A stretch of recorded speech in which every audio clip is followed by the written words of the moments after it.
What is up, God Gamers? Today we'll be doing a meta update for 13.16 week 1. Now, be advised, this is probably going to be B-patched, even though this is a meme post from Mortdog. He made a meme tier list, just putting them in alphabetical order. I do think he is being serious about doing this B-patch for the regional events that will be happening later this week and next week. So I do think there will be a B-patch, so I will provide an update video on that if they do, if the meta changes quite a bit. But as it stands now, this is what the meta is shaking out to be. And you guys have probably seen a lot of Aphelios. Aphelios is very strong. And so I just want to go over the most dominant comps and the most dominant strategies. If you'd like to know more about Legends, I uploaded a video on Legends yesterday, and you guys can check that out. I'll leave a link in the end card of today's video. But I will talk a little bit about Legends in here, but if you want to know more specifically about Legends, check that video. Okay, so Bastion Aphelios, this is the most popular strategy. As you can see, the pick rate is the highest, and the average placement rate is almost the highest of anything that has a super popular build, which that should tell you that this build is extremely strong. And so the core of the build is quite simple. You play every Bastion. You play 6 Bastion plus Soraka plus Aphelios. You're just playing around Targon. You don't necessarily need Deadeye. But Deadeye is great if you can get some emblems. So emblems are really great in this build. And so those will do you very nicely. So to play this build, it's quite simple. If you want to force this, you just take Vladimir and you take either of his gold or prismatic augment for transfusion on 2-1. You can take the prismatic battle ready, but usually people don't take the battle ready. And then you can take Vlad's third augment, or you can look for something that is stronger. But Ascension is almost always going to be good for you. So you take Ascension and Transfusion, and they just synergize perfectly together. And then sometimes you can take Battle Ready, but usually you can find something better. And you just lose streak early game to sack your HP for the transfusion loss. Ideally, you want to loss streak to 3-5. Get an early 3-5 because you're playing a really contested comp. Roll for your contested comp. At least hit an Aphelios 1 with an upgraded front line, and you'll probably win out on stage 4. Push to 8. And when you roll in 7, you're rolling for like a 4 Bastion, probably with a Deadeye and Soraka tech. And then you'll push to 8 and then get your 6 Bastion plus your Soraka in, and you're good to go. Now, if you have emblems, if you have a Bastion emblem, some good users of the Bastion emblem can be people like Urgot, because you can get Deadeye, but Deadeye is completely unnecessary. People like Gwen is very good, especially if you have some leftover AP items. She's very good with the emblem. You can play things like Heimerdinger, play a random legendary with it. You can do all of those things. But yeah, it's pretty simple strategy. You can also play this comp if you're playing around Earth, because this comp is really strong. If you're playing around Earth and you get the extra Bastion emblems, that's fine too. But the best strategy is to play around Transfusion, because health stacked on top of resist makes quite a tanky front line, and that's all Aphelios needs. We're gonna itemization. Yeah, a lot of people do like double Rageblade plus Deathblade, and people just roll with that. But when you're versus the other Aphelios player, if you don't have any type of shred in your build, when you verse the other Aphelios player, you probably will lose. So that's why, like, if you can tech in a Last Whisper somewhere in here, maybe get some damage from augments. People like to run Gunblade and stuff like that too. But if you don't know what to do, just Rageblade, Deathblade. But outside of the second Rageblade, you can go Last Whisper, you can go Gunblade, that sort of thing. Because it is a solo carry comp. If your Aphelios gets popped at the beginning of the fight, it is quite bad. Okay, so now if you want to be a generalist, that is the specific Bastion Aphelios strategy. But if you actually just want to play AD flex, I think the tech right now a lot of people are doing is you take 1 or 2 strategies. Either you take Earth, and Earth is very strong, and so like you start the game, you pop an emblem, you get a Zon emblem. Okay, I'm playing Zonzeri. Zonzeri is still pretty good. You know, you're playing, you want to play Aphelios, you start the game, you get dropped a Bastion emblem, or you get dropped a Freljord emblem, or you get dropped a, Freljord emblem. You could also play Zeri, AD Flex there. You get dropped a Deadeye emblem, whatever. A lot of people will do that, and they'll play around Freljord Aphelios. You get dropped a Shadow Owls emblem, you'll play the Shadow Owls Gwen Callista comp. Like a lot of people will do that. So that's a strategy as well. You just take the Earth, you do that. But additionally, if you want to play kind of flexibly, I guess that's flexible with Earth. Like, it's... The game's like, you're playing flexible, like you're willing to play a lot of comps, but like your game has kind of decided what you're going to play on 2-1. So is that even flex? But if you want to do another type of like flexible strategy, it's to play Ezreal and Bard.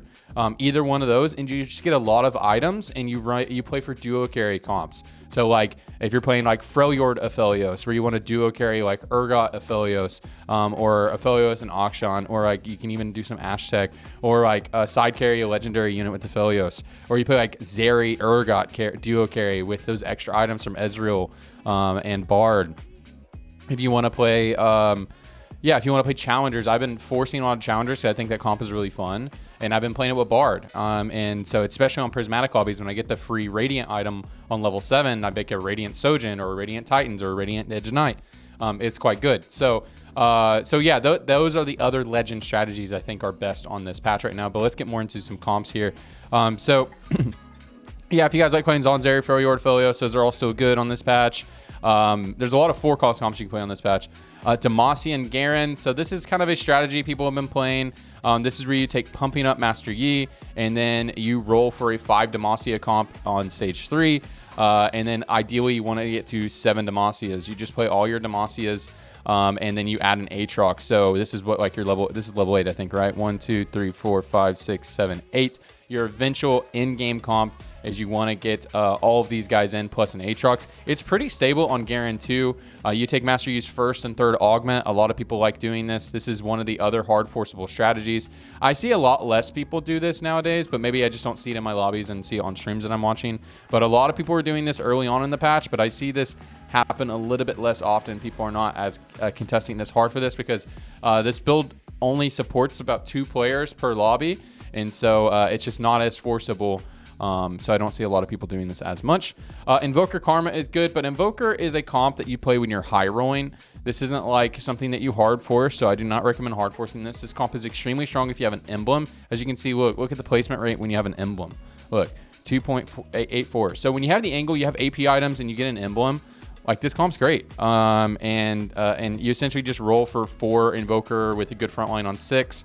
Or if you can make it all the way to 7 in tempo, you just roll for the 6 Invoker comp plus Taric is usually what you play, and then your eventual end game is to get Ahri on your board for your Ahri to take the game home for you. Your Karma is going to main carry, but Ahri can take the game home for you. It can be quite nice. You can roll for Lysandra 3, that sort of thing. But guys, just really play this if you're high rolling. If you get things like Combat Caster, an Invoker Emblem, Jeweled Lotus is really good in this comp. I think those are all really good. Okay, so let's check out Challenger Yasuo. This is really good. So Yasuo is the main carry in this comp. This is a comp I've been playing quite a bit. This is really simple, guys. You just roll for the 6 Challenger comp on 7, and then you go 8 and you add Gwen. If you have no emblems, you go 8 and you add Gwen, and then you can even drop out of 6 Challenger eventually if you get a lot of legendaries. Like you can eventually drop Samira, Callista, and Gwen for like a bunch of legendary units like Sion and Senna and stuff like that, like Aatrox. That is doable. But typically you'll just stay on 6 Challenger no matter what, because that's just the easiest. And this build is extremely strong with an emblem. As you can see right here, Challenger emblem right here. So if you get offered an emblem mid-game, as I said, when I play this comp a lot. I like to take Ezreal or Bard and play into this comp. I don't know why it necessarily recommends Draven. I mean, Draven's good if you are strong, if you're tempoing into this. I do play Draven if I'm tempoing, but you don't know if you're going to be able to tempo, so I don't recommend taking Draven. But if you take Ezreal or Bard, you get the duo carry items. The items you want to have it's pretty clear that you want to have Edge of Night plus a healing item plus Titans. Is very strong in this meta because fights go very long, especially with Aphelios in the meta. So Titan's Resolve is quite nice opposed to just having full damage. But you can make a lot of builds work. As long as you have the Edge of Night, you can do a lot of different build setups. So I've even done Deathblade Runeends, and that has felt strong too. But ideally, you want to go Edge of Night, healing item, plus Titan's Resolve is extremely strong in the current meta. And then Kai'Sa's items, I was hoping that there'd be more build diversity, but really the item shown on screen right here is her best bet. Spear of Sojin, Guardbreaker, and Jeweled Gauntlet. Now, with Bastions being super meta, I actually think it's extremely important to have a static Shiv on your Callista, or having the spark on your Shin or something, or your Set, whoever you're going to be playing for that front line. I think that's really important for your Kai'Sa's damage to get off. And then just Yasuo, you just got to hope he gets onto the back line when you're versus the Bastions. It's really hard to itemize a Last Whisper in this build. I mean, ideally, you just put Samira on the same size as your Yasuo, but your Yasuo just jumps around a lot. It's really hard to manage. I've tried putting Last Whisper on like Warwick or something and putting him next to my Yasuo. It's just not worth building the item. Ideally, when you play this comp, you want to get the Challenger emblem, you play Gwen, and then as soon as you hit a Heimerdinger, you sell the Gwen and you put the Challenger emblem onto your Heimerdinger. Unless Gwen was a really big carry in your comp, like you actually itemized carry items for her, you want Heimerdinger to have the Challenger emblem and to go double Shrinko plus a Mechano, and that'll help your Yasuo and your Kai'Sa quite a bit. And if you have a Challenger emblem, Heimerdinger is the best to use it. But as I said, if you do have a Challenger emblem and you go 8, if Gwen is your best carry at that time, one of your best carries with the emblem, like you built like Hodge, Jeweled Gauntlet, then don't necessarily sell a Gwen 2, but just put Heimer on your board with the upgrades that I said earlier, Shrinko, Mechano. That is quite nice. I enjoy playing that build quite a bit. And this is the same idea, Shadow Owls, Gwen, Callista, Yasuo. So this is just the same comp, but you end up playing around 4 Challenger. So you play 4 Challenger and you play around Shadow Owls. So you just try to get in 6 Shadow Owls, and this is a double emblem comp. Extremely strong with double emblem. And then right here, it's strong without an emblem right here. This is just 4 Shadow Owls, but you have to hit a Senna. So if you have a single Shadow Owls emblem, or you have 2 Shadow Owls emblem, then it can be quite nice. You can play some 6 Challenger setups, some 4 Challenger setups. You can play 6 Challenger setup when you have... Or no. They're both 4 Challenger setup. This is just 6 Shadow Owls. That's what it's saying here. Okay, I got confused for a second. But yeah, this build is quite strong. This is why a lot of people like playing Earth, because if you play Earth, you get drop Challenger emblems. Boom, we can play Challengers. You get drop Shadow emblems. Oh, nice. We can play Shadow Owls. You can kind of flex around that. You get drop Demacia emblems. So that's why a lot of people like playing Earth. I might play some Earth today. We'll see. I'm not a huge Earth fan. I just think it's kind of boring gameplay personally for me, because I doesn't even feel like I'm playing the game. The game kind of decides what I play, and then I guess that's what I do. Strategist Azir is not good. Guys, you got to be like really high rolling this shit. Yeah, like Vlad is supposed to be good with Shurimas, but it's just like, man, I don't recommend playing this build for anybody. Like, you got to be really high rolling it. Sorcerers are still good, but sorcerers are always a high roll build. You need an emblem in order to enable this build. I mean, just see the difference with an emblem. Without an emblem, 4.35. With an emblem, 3.62, 3.93. And this is with an Ari. You hit an Ari, but you don't have an emblem. Look how bad it is. So you really need an emblem to play this build, so I would not recommend forcing this. And then you just get 6 Sorks in as quick as possible. Shurima Azir, as you can see, the average placement rate is quite good, but this build sucks. This build is so high roll. Like, you need to take Vlad, you need to take Vlad's 1st and 3rd augment, and you need an emblem. Look at the difference without an emblem. With an emblem, 3.01. This is with an emblem as well, but what's different here? They're running... What? Well, I don't even know what's different here. This is the same build, isn't it? It just doesn't have Cassante. It just doesn't have Cassante. And it's 4.12. That's crazy. And this is without an emblem with Cassante, 4.35. You see how bad this build is? This build sucks. Slayer Kayle, not performing super great.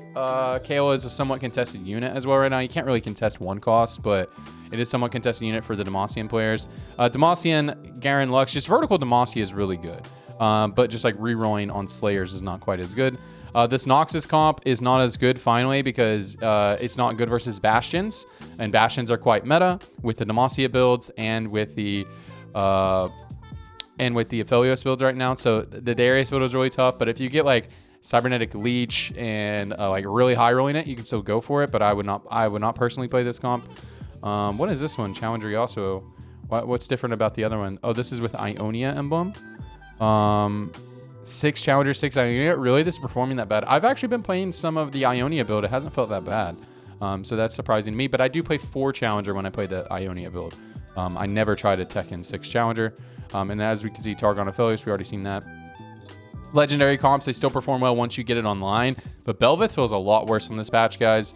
I would not recommend just trying to force the legendary strategy. But anyways, guys, that's pretty much the meta here. If you want to climb right now, take Earth, take Vlad, take Ezreal or Bard, those type of guys, and then you can force Aphelios if you want to do the Vlad strategy.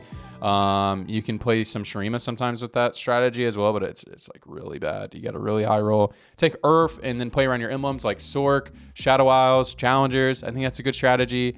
Or if you want to play, or if you want to play pretty flexibly and play around a lot of different builds, you can take Bard or take Ezreal and just kind of play whatever happens in your game. That is also a very good strategy. But anyways, guys, that is it for the video. Good luck climbing, and I will try to update this if things do change.